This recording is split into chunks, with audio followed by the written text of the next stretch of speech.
Mami, ali greva danes v trgovino? Ne, danes so trgovine zaprte. Zakaj pa? Saj pa ni nedelja. Danes je praznik. Kaj je praznik?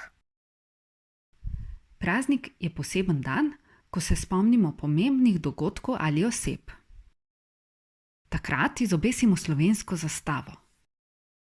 Katere praznike pa imamo?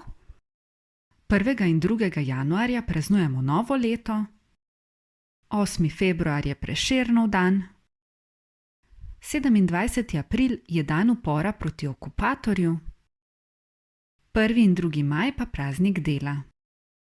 25. junija praznujemo dan državnosti, ko je Slovenija postala samostojna država. 1. novembra je dan spomina na mrtve in 26. decembra je dan samostojnosti in enotnosti. Na ta dan so bili razglašeni rezultati plebiscita o samostojnosti Slovenije. Imamo pa tudi druge proste dni, ki niso prazniki.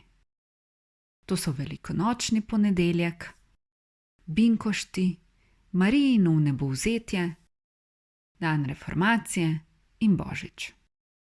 O, koliko praznikov! Ja, prav vsak ima svoj pomen.